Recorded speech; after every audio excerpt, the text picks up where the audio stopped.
सुंदर सूरते माधुरी मूरते पूरन कामना सिखन की शांति स्वरूप धरे प्रभ पूरब आत्म देसो नौतन की। ज्यों मैं पालक पोषिश के तज पै पहरे हित भातन की। श्री हरि कृष्ण तथा दुतपात संगत प्रीत करे मन की। रूहे जमीन विच एक ऐसी हस्ती जो 5 वरियां दी आयु दे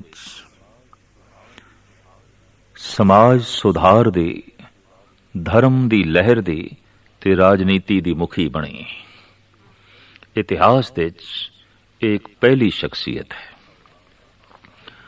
आप दा अवतार सावण वदी 9 संमत 1713 नूं श्री गुरु हर राय साहब जी महाराज दे घर माता श्री कृष्ण कौर जी दी कुख तो होया। कीरतपुर हाल जिला रोपड़ ये आप जी दा जन्म अस्थान है। आपनू गुरगद्दी कत्तक वदी 8 संमत 1718 नूं कीरतपुर साहब विखे प्राप्त हुई। आइयो उदों आप दी 5 वरियां दी सी। हैरानगी ते होई, गुरु नू काया मन लईए हैरानगी है, पर गुरु नू जोत समझिए ते फिर कोई हैरानगी नहीं।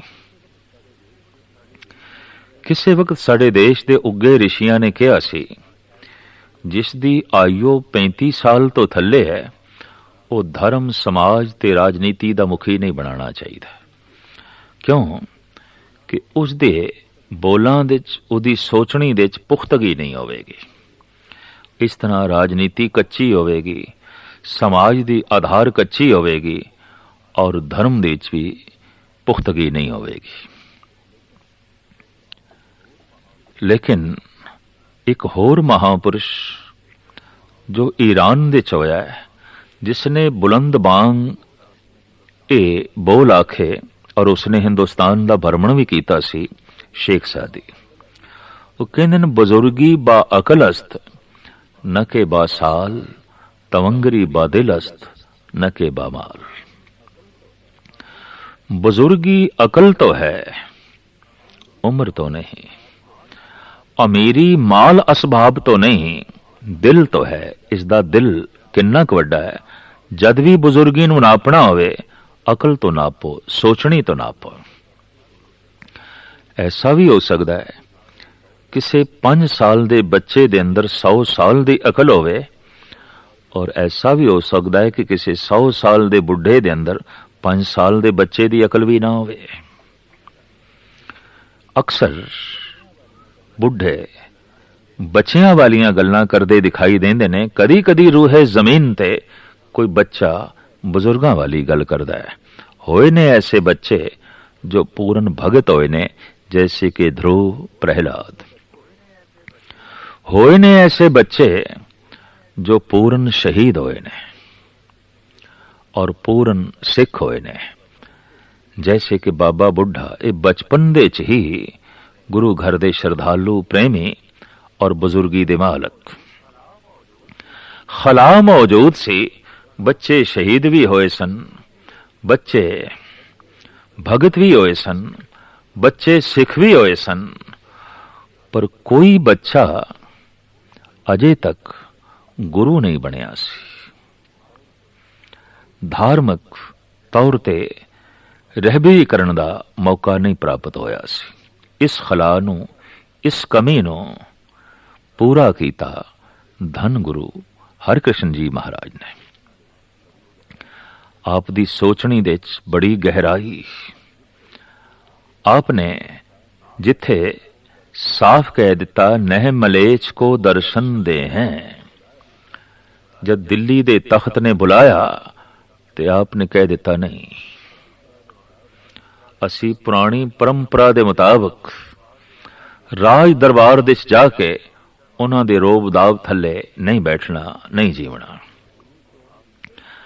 ਔਰ ਆਪਨੇ ਗੁਰੂ ਚੋਣ ਦੇ ਵਿੱਚ ਵੀ ਬਹੁਤ ਲੰਮੀ ਦੂਰ ਦ੍ਰਿਸ਼ਟੀ ਦਿਖਾਈ। आपने कह देता, बाबा बकाले। आप विच रूहानियत कितनी सी और ब्रह्म ज्ञान कितना उदय होया, इसकी एक मिसाल मिलती है कुरुक्षेत्र दे कोल। जद एक ब्राह्मण ने आप ते तर्क की कि आप नूं आखिया जांदा है धन गुरु हर कृष्ण जी महाराज, इतना लंबा नाम। द्वापर युग दे विच होए ने श्री कृष्ण, उन्होंने गीता उचारण की सी, आप कम से कम उसके अर्थ ही कर दिओ। तां कहंदे ने आपने कोल बैठे एक जीवर जो गुंगा भी सी, उहदे सीस ते छड़ी रखी ते आख्या, पुरखा श्लोक पढ़दा जा, अर्थ करदा जा। वो सुर दे श्लोक पढ़ी जाता है, अर्थ करी जाता है। एक कृष्मा देख के पांदा कदमां ते झुकिया और हैरान होया, जिस दी छड़ी दे च इतनियां बरकतां ने, उस दे विच कितनियां बरकतां होणगियां। राजा जय सिंह दे बुलावे ते आप दिल्ली आए। आप उन्हां दे बंगले दे ठहरे। आप साहिब सन, मालिक सन रूहानी गुणा दे। उस बंगले दे ठहरन करके बंगला बंगला साहिब बन गया। अज साहिब जो आ गया। दिल्ली दे उन्हां दिनां दे ताउन प्लेग फैले होया सी और चेचक भी बड़े जोरां ते। दीन दुखियां दे दर्द वंडण वाले धन गुरु हरकृष्ण जी महाराज घर घर दे जाके रोगियां दी देख रेख करते हैं, हर एक दी लोड़ पूरी करते हैं। आप दे बैठण नाल रोगियां नूं चैन मिलदा सी। आप दे दिते हुए दिलासे नाल रोगी तंदुरुस्त होंदे सन। तो चूंकि रोगी तंदुरुस्त होंदे सन, रोगी प्रसन्न होंदे सन, दुखी बंदियां नूं चैन मिलदा सी। आप दे नाल ते लकब जुड़ गया कि ते धन गुरु हरकृष्ण जी महाराज दुख दूर करने वाले ने। और अगां चल के इसे कहावत नूं भगवती दी वार दे धन गुरु गोबिंद सिंह जी महाराज ने भी कलम बंद किया है। श्री हर कृष्ण दे आइए, जिस डिठे सब दुख जाए। गुरु हरकृष्ण जी महाराज दी मोहनी मूरत, उन्हां दे उपदेश, उन्हां दी संगत ऐसी है, सारे दुख दूर होंदे ने। सारे दुखां दे निवृत्ति करन दे आप दे कोल उपराले ने। आप दी मूर्ति ऐसी है कि दुख दूर ही करी जाती है। आइयो कुछ भी नहीं, पर जिस ढंग नाल आपने दुखियां दे दर्द वंडे, एक बहुत वड्डी महान घटना। आइयो कुछ भी नहीं, पर जिस ढंग दे नाल आपने राजनीतिक फैसले कीते, उस तो आप दी दूर दृष्टि ते सियाणप दा पता चलदा सी। कहंदे ने दुखियां ते रोगियां दी सेवा करदे होए आप नूं चेचक हो गई। और आप दिल्ली दे विच ही चेतर सुदी 14 संमत 1721 दे विच ज्योति जोत समा गए। यादगारी अस्थान ज्योति जोत समान दा बाला साहब बने होया है। बाला प्रीतम आप दा नाम कहलाया। लेकिन आप इतने छोटे समय तक क्यों रहे? उम्र छोटी, पीरियड छोटा, समा छोटा, हैरानगी ते कुछ भी नहीं। थोड़ा जिहा समा आप गुरियाई ते विराजमान होए। गालबन 5.25 साल दी उम्र दे गुरगद्दी ते बैठे, 7.25 साल दी उम्र दे रुखसत हो गए। दरअसल एक छाप छोड़नी सी। ਉਹ ਸੀ ਬਚਪਨ ਦੀ, ਬੱਚੇਪਣੇ ਦੀ। ਅਗਰ ਵਡੇਰੀ ਉਮਰ ਤੱਕ ਰਹਿੰਦੇ ਤਾਂ ਬਚਪਨ ਦੀ ਇਹ ਛਾਪ ਨਹੀਂ ਰਹਿਣੀ ਸੀ। ਜਿਵੇਂ ਬਾਕੀ ਗੁਰੂ ਸਾਹਿਬਾਨ ਨਾਲ ਵੀ ਅਸੀਂ ਉਹਨਾਂ ਦੀ ਬਜ਼ੁਰਗੀ ਅੱਗੇ ਕੀਤੀ ਹੋਈ ਹੈ, ਤਾਂ ਗੁਰੂ ਹਰਕ੍ਰਿਸ਼ਨ ਜੀ ਮਹਾਰਾਜ ਦੀ ਬਜ਼ੁਰਗੀ ਅੱਗੇ ਕੀਤੀ ਜਾਂਦੀ, ਔਰ ਉਹਨਾਂ ਦਾ ਬਜ਼ੁਰਗ ਰੂਪ ਹੀ ਅੱਗੇ ਆਉਂਦਾ। ਨਹੀਂ, ਇੱਕ ਛਾਪ ਛੋੜਨੀ ਸੀ। ਗੁਰੂ ਜੋਤ ਹੈ, ਗੁਰੂ ਕਾਇਆ ਨਹੀਂ। ਗੁਰੂ ਫਿਲਸਫਾ ਹੈ, ਵਿਚਾਰ ਹੈ, ਗੁਰੂ ਸ਼ਰੀਰ ਨਹੀਂ। ਗੁਰੂ ਅਧਿਆਤਮਿਕ ਆਨੰਦ ਹੈ, रूहानी शक्ति है, शरीरक शक्ति नहीं। इस दा बोध आपने जो है कराना सी। हकीकत है कि शरीर बच्चा ते दिमाग दे च बजुर्गी, ऐसा कदी कदी होंदा है। और शरीर बुढ़ा होवे, दिमाग दे च बचपना होवे तो एकदम पहचान होंदी है। बच्चे दी ये पहचान है कि उसदियां खेडण दियां रुचियां बड़ियां प्रबल होंदियां ने ते खेडण लई खिडौने चाहिए ने। घर दे कोई भी खिडौना ना होवे ते बच्चा मां नूं कह देंदा तू खिडौना बन, तू मैनू चुक। प्यो नूं कह देंदा तू घोड़ा बन, मैं तेरी ते बैठना है, तेरी पिठ ते बैठना है। तो बच्चा प्यो नूं खिडौना बना देंदा है, मां नूं खिडौना बनांदा है, और हर वो चीज खिडौना है बच्चे दे सामने, चाहे वो कितनी कीमती है, जद उस दे अंदर खेडण दियां रुचियां प्रबल होवन। खेडण दियां रुचियां प्रबल ते हर वस्तु नूं खिडौना समझी जाना, ये बच्चे दी फितरत है। इस फितरत तो आप बेनियाज सन धन गुरु हरकृष्ण जी महाराज।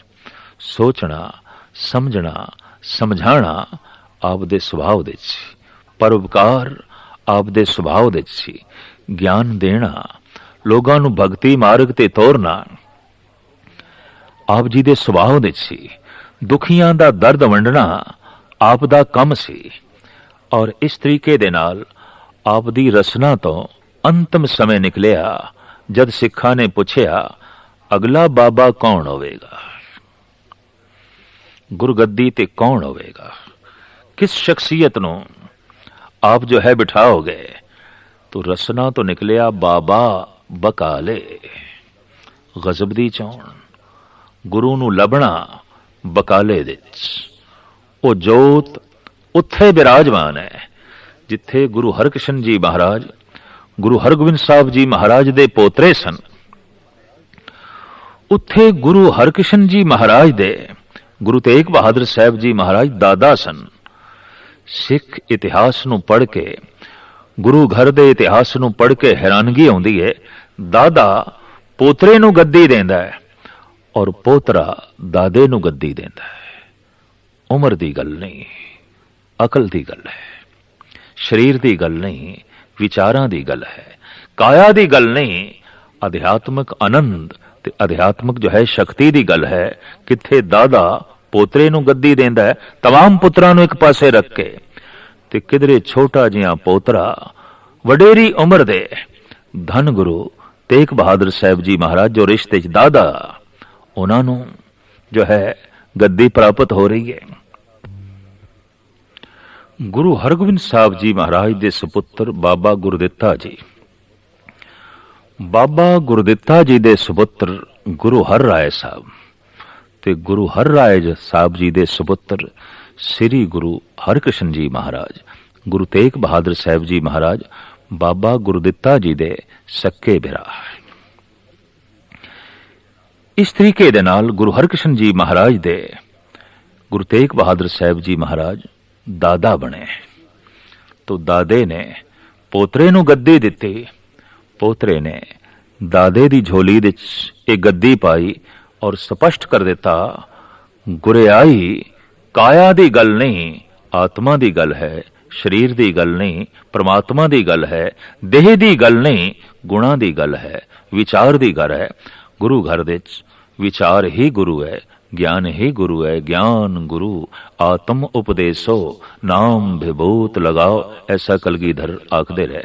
धन गुरु हरकृष्ण जी महाराज इस तरह का संदेश उपदेश देंदियां होया, चूंकि समा पीरियड बहुत छोटा है तो इतिहास भी छोटा है, आप दिल्ली दे ज्योति जोत समा के गद्दी बाबे बकाले गुरु तेग बहादुर साहब जी महाराज ਨੂੰ ਬਖਸ਼ਿਸ਼ ਕਰਕੇ ਕਾਇਆ ਕਰਕੇ ਆਪ ਦਿੱਲੀ ਦੀ ਮਿੱਟੀ ਵਿੱਚ ਆਤਮਾ ਕਰਕੇ ਆਪ ਧੰਨ ਗੁਰੂ ਤੇਗ ਬਹਾਦਰ ਸਾਹਿਬ ਜੀ ਮਹਾਰਾਜ ਦੇ ਅੰਦਰ ਪ੍ਰਵੇਸ਼ ਕਰ ਗਏ, ਸਮਾਏ।